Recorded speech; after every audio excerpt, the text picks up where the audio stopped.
So they had a crew of guys come out yesterday and finish knocking it out, and we are all set to pour. Got a little thickened patch in the middle for where I'm going to put my hoist.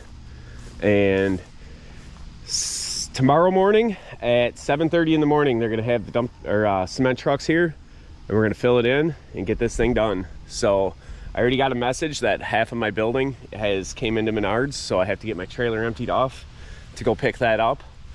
Of course, they ship you the outside sheet metal before the frame, so we'll have to get that here, probably unload all of that, then go back in and get the frame to put the frame up first. But it's kind of just how the sheet metal's done before the frame is. That's one of the problems with the Versatube building that people were complaining about, is that when they would order it and have it delivered, they'd have all of their siding and everything else before they actually had the frame to start building. So it takes a little longer to make that and get it shipped here. We're going to take a lot of this dirt that we took out here and kind of level this all off a little bit and lift it up, so that way I don't have quite a steep approach to get in. The building did end up coming quite a ways out of the ground on this end that I wasn't expecting. I'd figured we'd go lower, but then when the contractor talked to me about keeping it up off of the ground to make sure that we don't have any kind of water problems, that made sense. Because the biggest problem I have with this piece of junk garage, besides you can see it's fallen down and only 3 sides of it were ever sheet metaled, because this is what it used to look like. Concrete's only about that thick, and I have terrible water problems. So once this is done, this entire building is going to be torn down, because it needed to be done when I bought the house. I just never had time. I was busy working. So once this is done, we put another one on here. We'll either have a 30 by 70 or a 30 by 80 12-foot high garage to work out of, and should give me enough room to do everything I need to do. So pretty exciting. Can't wait till I pour the concrete tomorrow. Well, it's an absolute beautiful Thursday day, and the tasks are plentiful. This is my 1940 Ford that I have as my parts car for my 1940 Mercury, but it has currently been sitting on the trailer now for the last couple months, and I have to go start to pick up parts for my new garage. So today's project is to get this thing off the trailer. 3 out of 4 tires hold air. I'm still looking for another 16-inch tire to try and make it so all 4 will hold air, but we're gonna get this thing moved off, and pretty soon I will be doing a will it start video on this one. The engine is currently locked up, so it's going to take quite a bit to try and get it to go, but I'd like to see if I can make it run, just for the simple fact of knowing whether or not the engine would run. I don't plan on keeping the flathead in it, this one, due to the fact that the whole suspension, I mean, you look and see, that's how bad the front end's worn out. I've taken a lot of the parts off of this car to put onto my Mercury, so the windows are all busted out, so I'm gonna have to get all new glass. This one's gonna be a rat rod. We're gonna do a custom chassis, the works. I'm pretty excited about what my plans are for this car. Obviously it all depends on how much money I have to put into it, and for right now I need to worry about building my garage and getting this thing off the trailer so I can use it. So that's what I'm gonna do. Had to take care of a wasp. It actually stung me before right underneath the door, and I had left it there till now, so did just take care of him. But I managed to find another tire, so now I have all 4 tires on the trailer and they're holding air. This was kind of a difficult one to get on that skinny rim. I hope it still holds. It didn't want to air up. The tire's like twice as wide as what the rim is, so but now I have no brakes. Luckily I have a locked up engine and a clutch, so I'm gonna use my clutch pedal as a brake pedal, and hopefully I'm just gonna roll this right off without any issue, and probably go in and start picking up parts for my garage. All right, well, here goes. I'm gonna roll it back really easy until we get to the edge.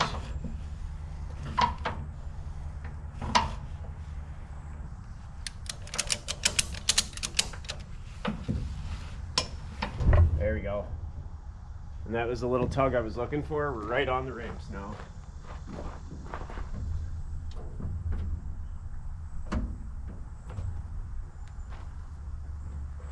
So I went ahead and I put it in gear.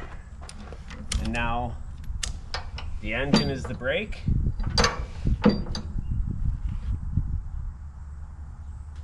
And does not look like it's moving. So the motor is locked up currently. I was unable to get it to spin, but we did put transmission fluid to try and loosen up the cylinders probably a few months ago.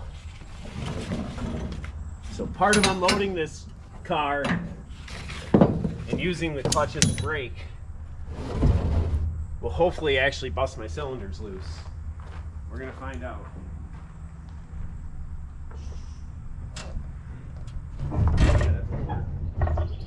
Okay, here we go.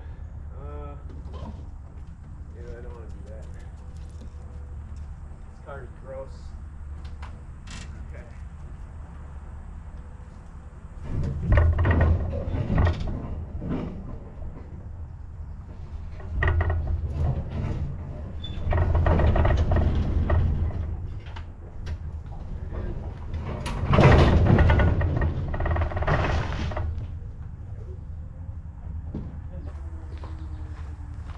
Letting go of the clutch, locked the tires up, and they skidded. I really don't think the engine busted loose at all, so not surprising. This one was stored indoors since the 70s also, but when we got to it, somebody had been working on it and all of the plugs were already loose. So we were hoping somebody put something down the cylinders to keep them from rusting, but I have a feeling that, because you can see the wires are still off, it's kind of how we found it. So I have a feeling this one got parked in that garage because it was broken. Guy was doing some work to it too, I think. Obviously I can see here where there was rust and it's been fixed with paint, and it looks like sand. So maybe somebody was doing sandblasting somewhere. I don't know. Or maybe they have sand in it because they lived on a really steep hill, because they did at the top of a very, very steep hill, and maybe it used to have bags of sand in there for the winter time to get underneath the wheels. I have no idea. All I know, the house was going to get sold, and this had to be moved, and it was falling through the floor of a barn, and we pulled it out. My buddy was going to fix it, and I ended up trading him my 1918 so that I could have this for a parts car for my 1940. So I think this thing next year would look awesome. 1.5 inches off the ground, bumpers shaved, and a big power plant. I don't know, we'll see.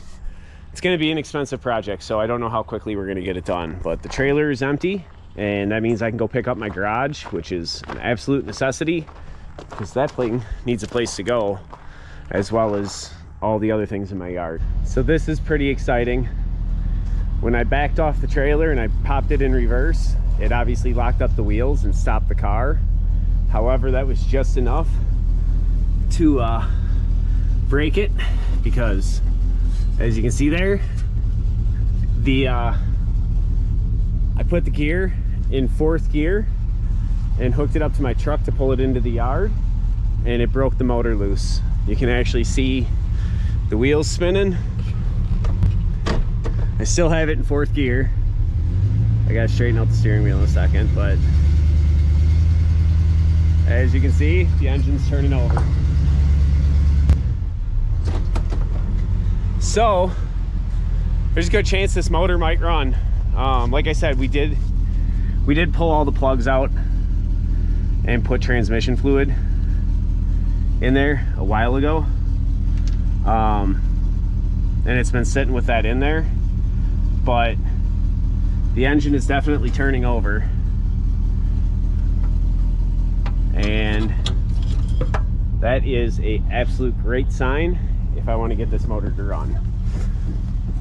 Who knows, maybe I end up not swapping the engine out and I end up running the flathead, keeping it much more of a traditional hot rod. But going up the hill here, so I don't rip up my grass, I did put it in neutral. I just thought that was amazing that, yeah, this thing was stuck completely and couldn't budge it. Oh, it's still pretty tight. I can't move it right now, but okay.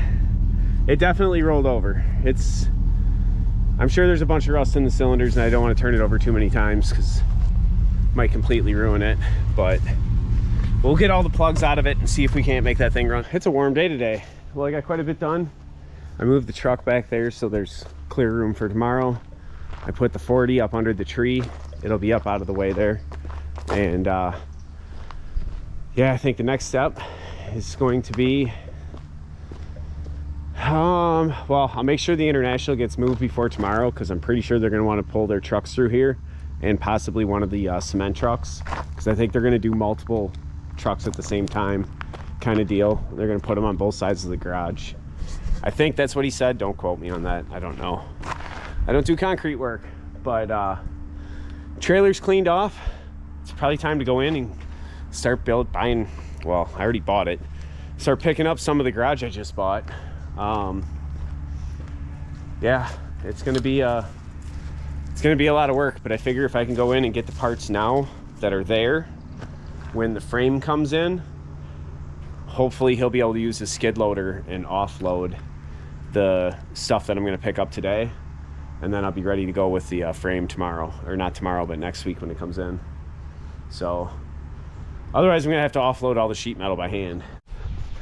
Well, and here it is. This is most of my building. The steel frame obviously isn't here, but this is all the sheet metal, all the corner pieces, the screws and everything to put it together. One of the problems with Versatube, and everybody kind of had the same issue, so I knew about it ahead of time.